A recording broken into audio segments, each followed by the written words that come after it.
Buenas tardes. ¿Cómo están? ¿Bien? ¿Se escucha bien? Bueno, estamos muy contentos de estar acá con Paula. Después de mucho tiempo, sí, quizás los habíamos visto por allá por marzo a los que fueron a nuestro casamiento. Y estamos contentos de poder volver y estar acá. Sí, somos privilegiados por estar acá. Estamos visitando la familia. Ahora no sabemos cuándo vamos a poder volver, porque con todo esto de la pandemia, ahora Argentina solo permite el ingreso a través de vía marítima y aérea, y nosotros vinimos en auto. Así que bueno, ya vamos a ver cómo nos arreglamos, pero estamos contentos de estar acá. Muchos saludos de los hermanos de nuestra iglesia. Por allá por Mendoza, como decía Mauri, en un pueblo llamado Tupungato. Ahí está nuestra iglesia, estamos trabajando ahí muy contentos, sirviendo al Señor y mandan saludos, ¿sí? Así que algún día cuando anden por aquellos lados, ya tienen dónde pasar, ¿sí? Para conocer ahí a los hermanos. Así que, bien, mientras vamos a ir poniendo una presentación, quería que podamos hacernos una pregunta que va a aparecer ahí en pantalla. Y dice, ¿se lee bien? ¿Cuándo fue la última vez que te hiciste un chequeo médico?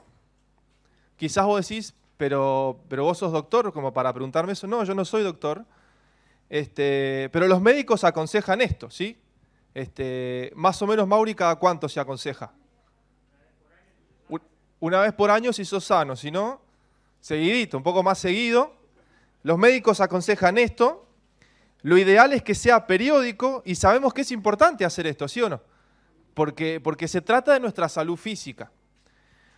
Ahora, tratando de hacer un paralelismo con esto, la pregunta que yo quiero que nos hagamos, va a aparecer también ahí en la pantalla, es ¿cuándo fue la última vez que hiciste un chequeo de tu condición espiritual? ¿Sí? ¿Cuándo fue la última vez que nos pusimos a pensar en cómo estamos en el ámbito de lo espiritual? ¿Cuándo fue la última vez que nos sentamos quizás en un lugar privado, con la Biblia abierta, con el corazón abierto, y le preguntamos a Dios, ¿cómo está mi condición espiritual? ¿Cómo está mi salud espiritual? Vamos a ser honestos, yo creo que no somos muy asiduos en hacer este tipo de evaluaciones. Es más, me parece que nosotros somos buenos en hacer un análisis de la vida espiritual de los demás, ¿o no? Y a nosotros nos cuesta. Pero hay un principio que yo quiero que podamos ver. Cuando digo principio, es una verdad bíblica que va a aparecer también ahí en la pantalla. Y dice lo siguiente, prestemos atención, dice, los cristianos que impactan su entorno son aquellos que habitualmente evalúan su propia condición espiritual. Lo voy a repetir, dice, los cristianos que impactan, es decir, que influencian, que afectan su alrededor, su entorno, son aquellos que habitualmente, ¿sí?, de manera continua, podríamos decir, como un hábito, ¿qué es lo que hacen? Evalúan su propia condición espiritual. Yo les voy a pedir que me acompañen a Filipenses capítulo 3, por favor. Filipenses 3, versículos 12 al 14. Filipenses 3, 12 al 14. Y mientras lo van buscando, quiero decirles que el apóstol Pablo, en este libro de Filipenses, especialmente en el capítulo 3, está realizando una autoevaluación. Eso es lo que vamos a ver. Estamos aquí desde los versículos 12 al 14, viendo, pensando en la propia autoevaluación espiritual de Pablo. Qué interesante, ¿no? Ahora, yo les hago una pregunta. ¿Será que ha habido otro cristiano en la historia de la iglesia que haya impactado su entorno como Pablo? En mi opinión, yo creo que no. Yo creo que obviamente después de Jesucristo, salvando la gran diferencia, Pablo ha sido uno de los cristianos más radicales, que más impactó su entorno. Eso lo vemos si leemos el Nuevo Testamento.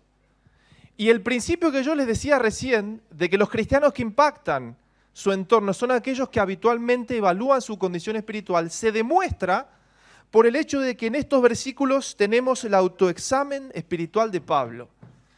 Y mi deseo, mi objetivo en este tiempo que vamos a tener, es que nosotros podamos pensar un poco en nuestra vida espiritual, que podamos autoevaluarnos, que podamos reflexionar y al hacerlo podamos compararnos en cierto sentido con Pablo. Podamos ver qué es lo que él piensa de su vida cuando se evalúa. ¿Están de acuerdo, sí o no? ¿Les gustaría que hagamos eso, que podamos pensar en nuestra propia vida a medida que pensamos en el autoanálisis de Pablo, el análisis espiritual de Pablo? Y vamos a leer la palabra de Dios en estos dos versículos, Filipenses 3, del 12 al 14. Dice la palabra de Dios: no que lo haya alcanzado ya, ni que ya sea perfecto, sino que prosigo por ver si logro asir aquello para lo cual fui también asido por Cristo Jesús. Versículo 13. Hermanos, yo mismo no pretendo haberlo ya alcanzado, pero una cosa hago, olvidando ciertamente lo que queda atrás y extendiéndome a lo que está adelante, prosigo a la meta, al premio del supremo llamamiento de Dios en Cristo Jesús. Vamos a orar. Señor y Padre, gracias por tu palabra, gracias porque podemos vivir en un país con libertad para abrir tu palabra, para alabarte, para bendecir tu nombre, pero también para ser enseñados por ti. Y te pedimos, Señor, que tú nos dejes verdades marcadas en nuestro corazón para poder ponerlas por obra. Te pedimos todo esto en nombre de Jesucristo. Amén. Como les decía recién, vamos a poner la siguiente diapositiva. Y en esta porción que acabamos de leer vamos a ver cualidades presentes en un cristiano de impacto. ¿Cuáles son esas cualidades, cuáles son esas características que están presentes en esos cristianos que impactan? Y por supuesto, la principal característica que estamos hablando es que se autoevalúan, que toman un tiempo para pensar en su vida espiritual. Pero ¿qué vemos de Pablo cuando él piensa y reflexiona en su vida espiritual? La primer cualidad presente en un cristiano de impacto, ahí en la pantalla aparece, es, ¿qué dice? Humildad. Fíjense lo que dice el versículo 12. Ahí al principio hay una frase que dice: no que lo haya alcanzado ya, ni que ya sea ¿qué? Perfecto. Humildad para reconocer nuestras debilidades. Eso es lo que vemos en Pablo. Humildad para reconocer nuestras debilidades. Esta declaración de Pablo que dice no que lo haya alcanzado ya, ni que ya sea perfecto, es una declaración cargada de honestidad. ¿No se dan cuenta? Cargada de vulnerabilidad, pero también cargada de seguridad. Él estaba seguro, convencido de que aún no era lo que debía ser. ¿Se dan cuenta? Dice, no que lo haya alcanzado ya, ni que ya sea perfecto. En otras palabras, Pablo dice, yo todavía no sé lo que debería saber, yo todavía no soy lo que debería hacer, yo todavía no he madurado como debería. Es un poco interesante que lo diga Pablo, ¿no? Que quizás, digamos, si había alguien que era maduro, era Pablo, pero Pablo era humilde para reconocer sus debilidades. Un autor, un comentarista, hablando de esta frase, dice, Pablo está diciendo algo como esto: si mi vida fuera un árbol frutal, verías por aquí y por allá el fruto comenzando a formarse, pero aún no está del todo formado. Hay señales de que algo está sucediendo en mi vida, pero aún no he llegado a la madurez. Eso es lo que Pablo está diciendo, lo que él quiere que entendamos. Pablo dice en esta frase, yo todavía estoy luchando con el pecado. Yo todavía estoy luchando con mi carácter. Yo todavía necesito de la gracia de Dios. Yo todavía necesito de la misericordia y del perdón de Dios en mi vida. Y si a alguno le queda duda de esto, no hace falta que busquemos el pasaje, pero Pablo en Romanos 7, 14 habla de sus luchas. Y ahí hay frases como la siguiente: el mal está en mí, dice Pablo, ¿no? Él también dice, soy carnal, vendido al pecado. Y después concluye esa sección diciendo, ¿miserable de quién? De mí. Vemos que Pablo fue un cristiano de impacto porque era humilde para reconocer sus debilidades. Estaba tratando de buscar una definición de lo que es humildad. Y existen muchas definiciones, pero encontré una definición que es muy interesante. Dice, humildad es sabiduría de lo que somos. Humildad es la sabiduría de lo que somos. Y esto me hace pensar en lo que también dice Pablo en Romanos, cuando nos exhorta a tener un concepto correcto de nosotros mismos. ¿Se acuerdan? Dice que ninguno tenga más alto concepto de sí mismo. Eso es lo contrario de la humildad. Pero humildad no es autodespreciarme, ¿sí? Humildad no es autoodiarme, podríamos decir. Humildad es tener un concepto correcto de lo que soy. Con mis debilidades, con mi pecado, con mi carácter y también con mi fortaleza. Eso es humildad. Por eso también Pablo dice en Romanos 12, cada uno piense de sí con cordura, ¿sí? Razonando lo que cada uno es. Eso es humildad. Humildad para reconocer nuestras debilidades. Y antes de pasar a la segunda cualidad, algunas preguntas. ¿Somos lo suficientemente humildes para reconocer nuestras debilidades? ¿Cuánto nos cuesta, no? ¿Cuánto nos cuesta reconocer cuál es la debilidad de nuestro carácter? ¿Cuáles son los pecados que habitualmente cometemos? Y yo creo que Dios utiliza mucho la familia, ¿o no? Ahí en el hogar es donde más Dios manifiesta lo que somos y donde más nos cuesta reconocer. ¿Cómo nos cuesta, no, reconocer que somos mentirosos? Quizás alguno diga, qué cosa tan dura, pero ¿somos mentirosos o no? ¿Cuánto nos cuesta reconocer que somos manipuladores? ¿Cuánto nos cuesta reconocer que somos idólatras? ¿Cuánto nos cuesta reconocer que, en lo personal, que soy irascible, que me enojo muy fácil y me cuesta reconocerlo? Pero si quiero tener un impacto a mi alrededor, necesito humildad. Humildad para reconocer mis debilidades. ¿Qué concepto o idea tienes de ti mismo?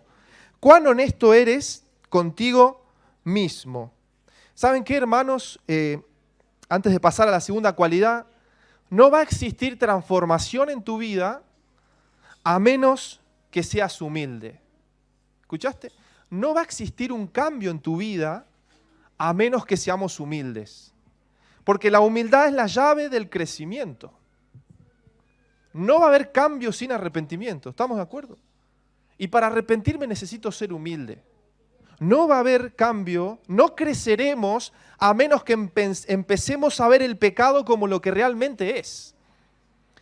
Basta de minimizar el pecado. Yo soy especialista en minimizar mi pecado. El pecado de los demás lo maximizo. No sé si te pasa. Pero mirá lo que hace tal persona. Y le pongo nombre al pecado, ¿no? Pero el mío, lo minimizo. Somos especialistas en minimizar nuestro pecado. Somos especialistas en racionalizar el pecado, ¿no?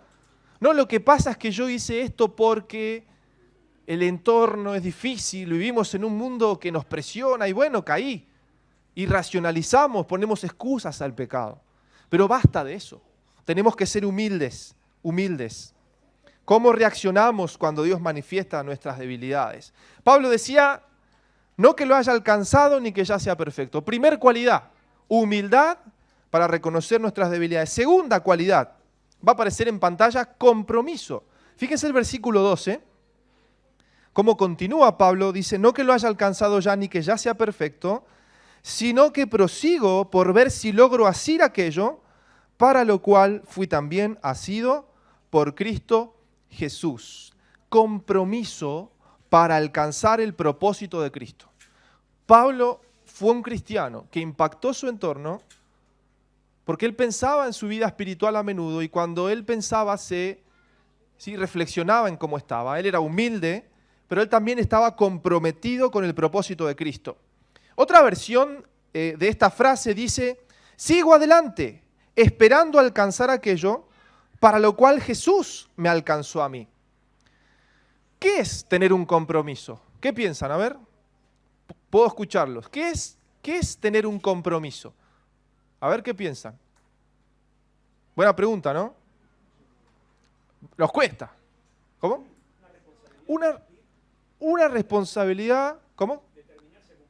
Es determinarme a cumplir algo. Es tener un deber, ¿no?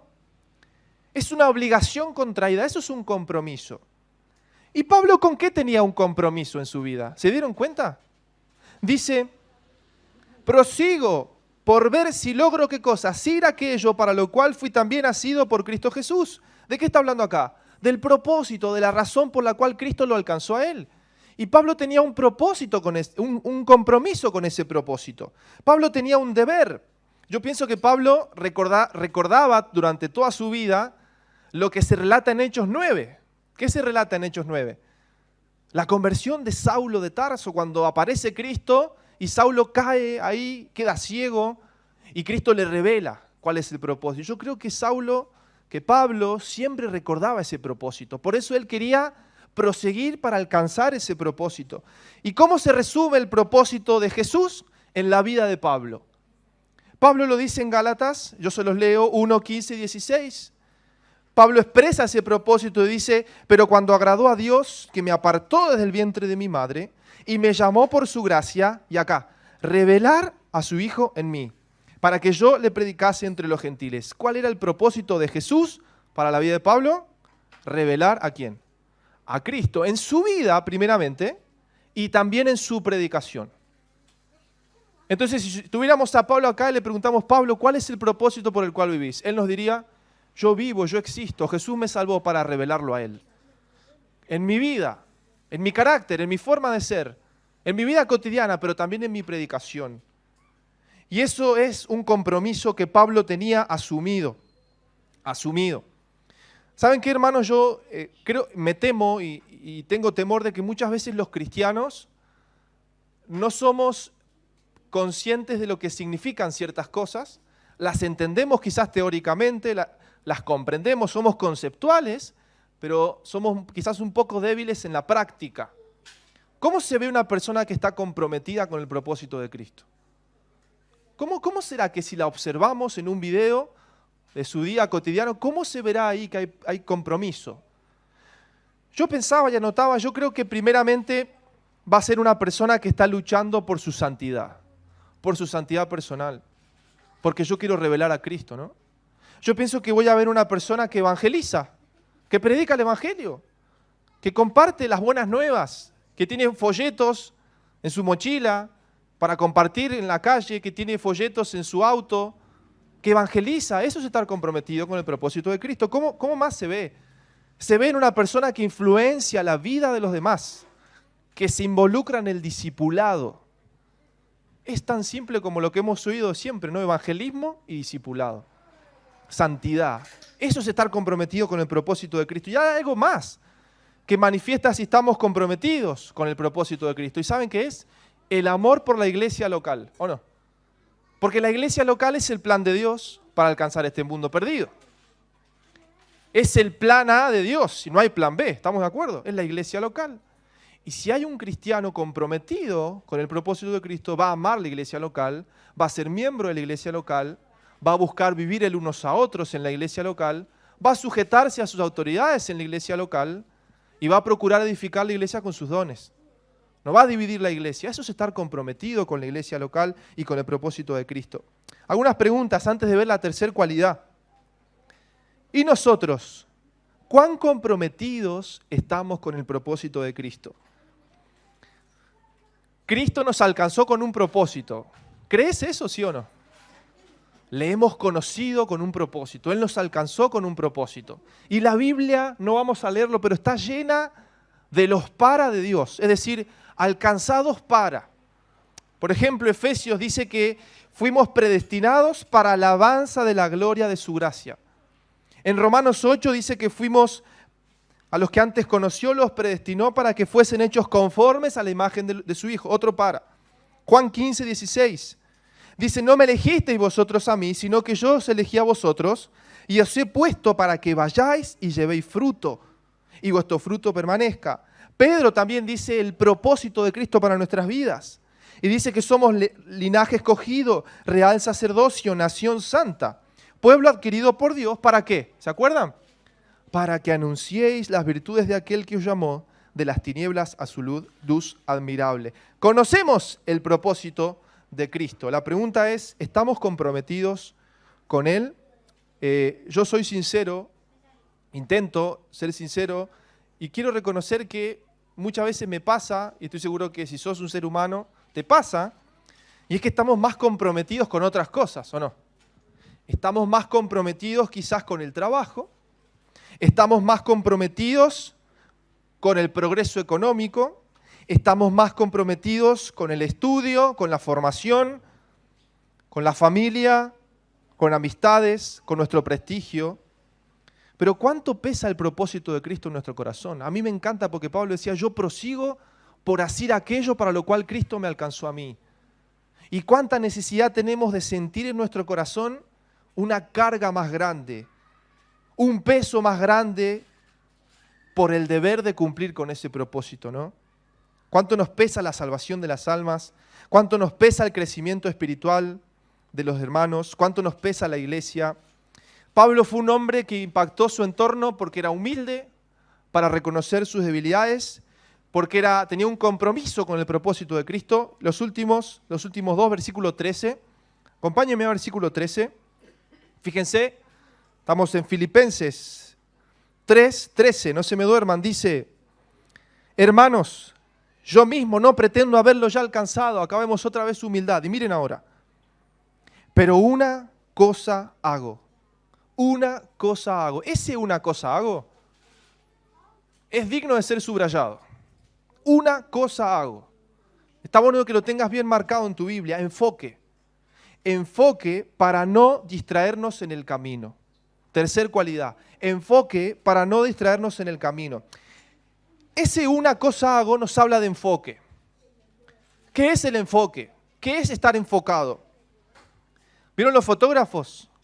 Cuando quieren captar algún aspecto de una imagen, ponen el enfoque en un lugar.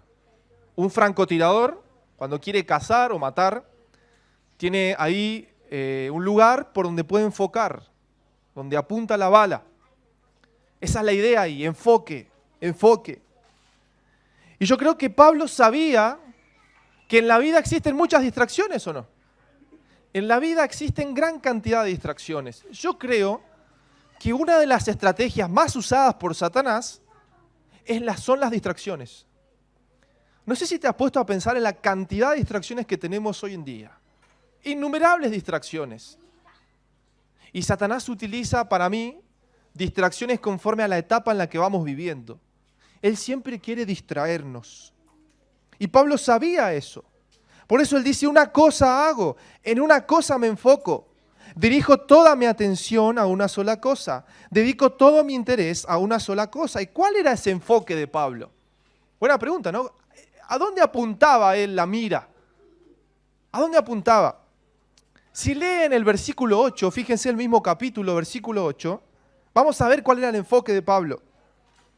Filipenses 3:8 dice, y ciertamente aún estimo todas las cosas como pérdida por la excelencia del conocimiento de Cristo Jesús, mi Señor, por amor del cual lo he perdido todo y lo tengo por basura para ganar a Cristo y ser hallado en Él, no teniendo mi propia justicia, que es por la ley, sino la que es por la fe de Cristo, la justicia que es de Dios por la fe, a fin de conocerle y el poder de su resurrección y la participación de sus padecimientos. Fíjense, llegando a ser semejante a Él en su muerte, si en alguna manera llegase a la resurrección de entre los muertos. ¿Cuál era el enfoque en la vida de Pablo? ¿Cuál era ese una cosa hago? Y ese una cosa hago era conocer a Cristo. Él quería dedicar su vida a conocer cada vez más a su Salvador. Él habla de la excelencia del conocimiento de Cristo Jesús. Él había entregado todo, por conocer a Jesús. No de forma intelectual, sino de forma íntima, personal. Conocer a Cristo, agradar a Cristo también era su enfoque. Ser hallado en Él, no teniendo mi propia justicia, dice, sino la justicia que es por medio de la fe. Pablo quería agradar a Cristo, a su Salvador. Pero no solo conocer a Cristo, agradar a Cristo, también ser semejante a Cristo, porque él decía, llegando a ser semejante a Él en su muerte. Pablo quería experimentar a Cristo completamente. Ese era su enfoque. Y hermanos, enfoque nos habla de prioridades. Y prioridades, escuchen, nos habla de saber cómo elegir. Voy a repetir. Enfoque, estar enfocado en algo, nos habla irremediablemente de prioridades, ¿sí? ¿Me siguen? Y prioridades nos habla de saber cómo elegir. Porque cuando yo establezco prioridades, tengo que saber cómo elegir. Y yo estoy seguro que Pablo era un hombre de prioridades en su vida. Y me encanta cuando él habla con Timoteo, su discípulo, porque él le decía en Timoteo, yo se los leo, 1 Timoteo 6:12, le decía a Pablo a Timoteo, Timoteo, pelea la buena batalla de la fe, echa mano de la vida eterna. Pero la buena batalla de la fe me lleva a pensar que hay otras batallas o no. Si hay una buena batalla de la fe, es que hay otras batallas que Timoteo no tenía que pelear. ¿Me siguen? Hay otras batallas a las que Timoteo no debía dedicarse, no debía distraerse. Tenía que pelear la batalla de la fe. Y eso nos habla de enfoque, eso nos habla de prioridad, de saber cómo elegir. Existen batallas que no tenemos que pelear.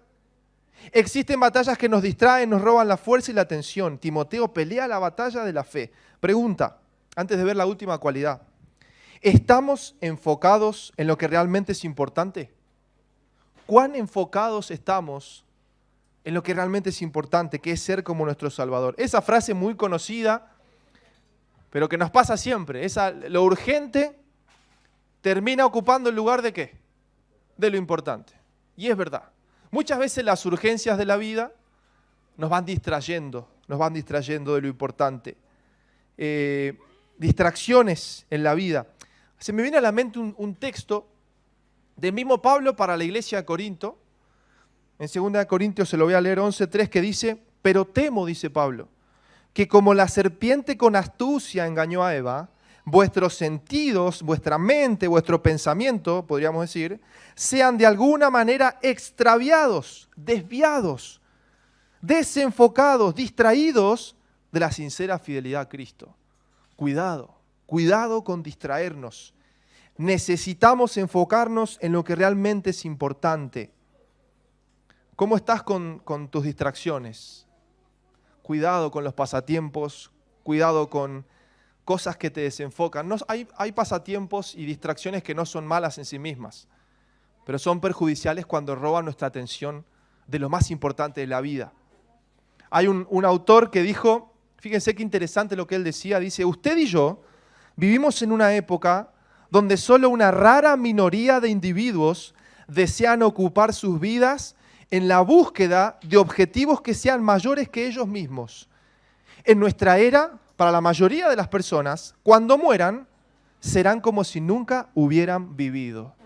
¿No? Qué tremendo, ¿no? Esa es la característica de nuestros tiempos.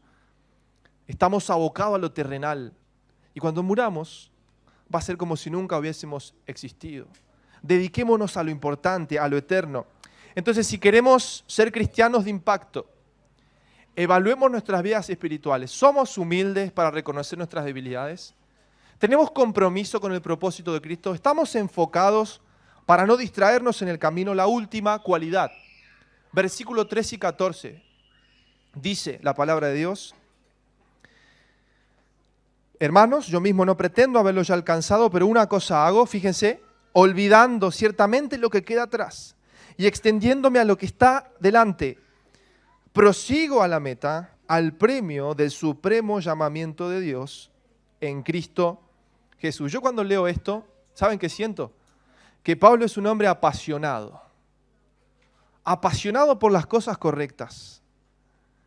Y su pasión que brota de esta frase le llevaba a dos acciones. Su pasión le llevaba en primer lugar a olvidar ¿qué cosa? El pasado.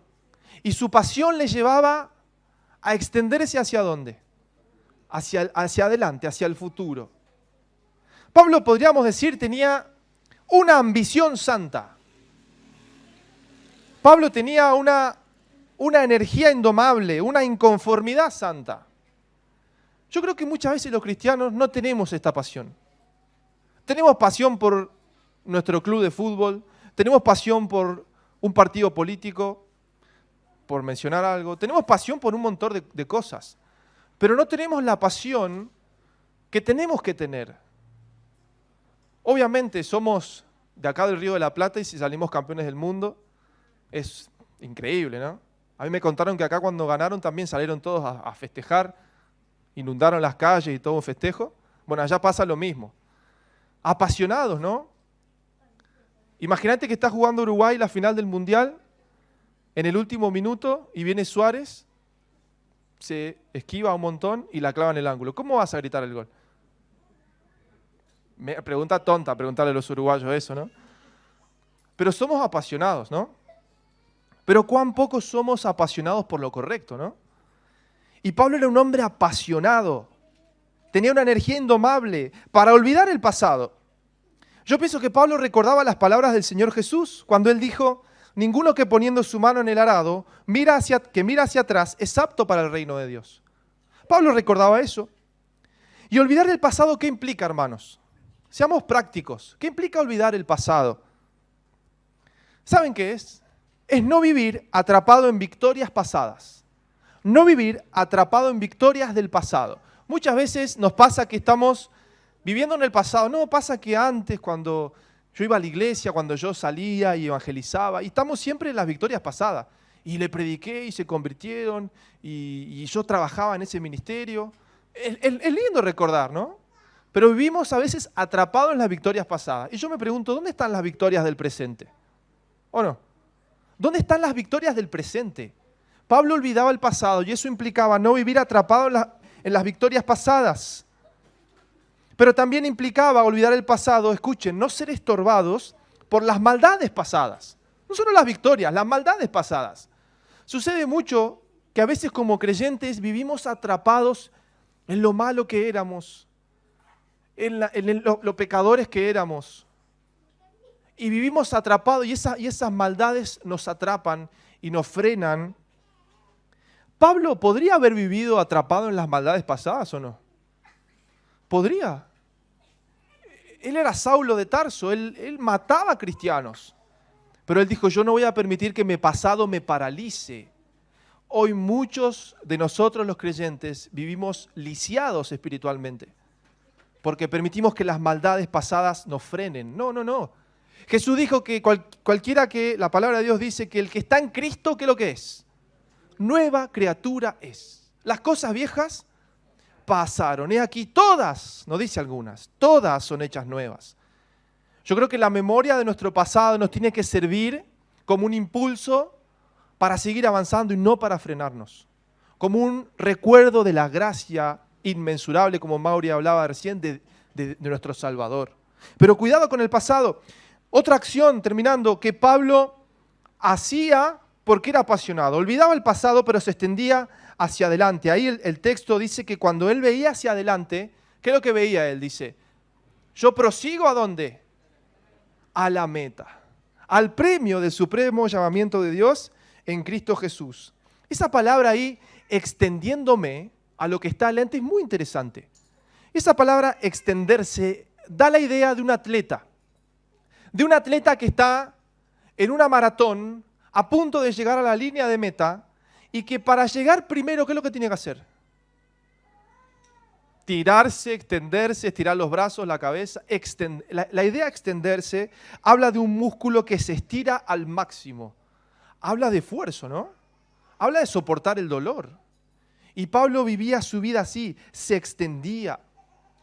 Me acuerdo lo que él decía en Corintios cuando dice que golpeo mi cuerpo y lo pongo en servidumbre. Pablo se extendía a través de los hábitos y de la disciplina. Disciplina para crecer en la oración. Disciplina para conocer más las Escrituras. Disciplina para enseñar con más precisión la palabra de Dios. Disciplina para aconsejar cada vez con más sabiduría.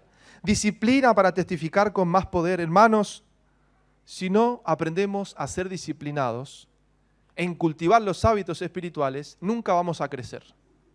Porque no existe cambio, no existe transformación sin disciplina, sin extendernos. Y extenderse implica cambios. ¿Y los cambios son cómodos o incómodos? Incómodos. No nos gusta extendernos. Pero el deportista que es triunfador se extiende, pone su cuerpo al límite. Y tenemos que aprender a hacer eso, a disciplinarnos. Hay una frase que me gusta mucho que dice que somos el resultado de nuestros buenos hábitos menos nuestros malos hábitos. ¿Por qué? Porque el ser humano es la suma de sus hábitos. ¿Vos querés saber qué sos? Fíjate los hábitos que tenés.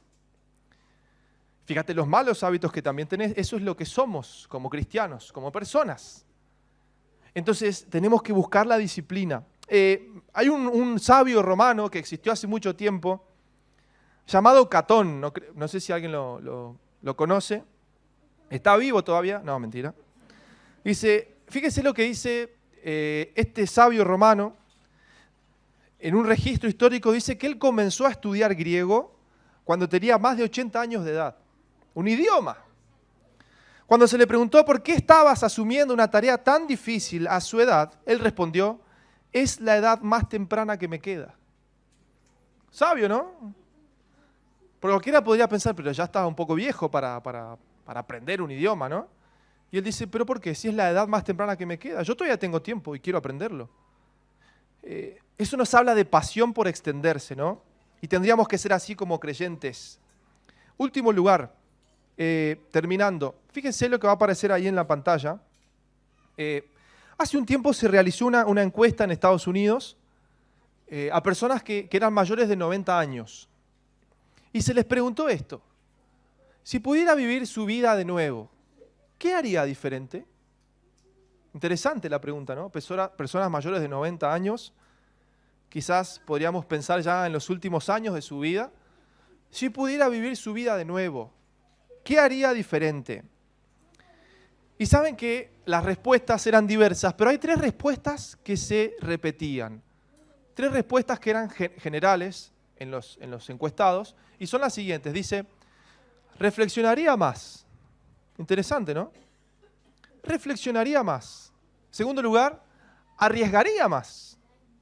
Se ve que pasando su vida dijeron, pero ¿cómo no arriesgué más? ¿No? ¿Cómo no me la jugué más por ciertas cosas? Y en último lugar, fíjense qué interesante esta respuesta. Dijeron, haría más cosas que vivan aún después de que yo, ¿qué? Muera.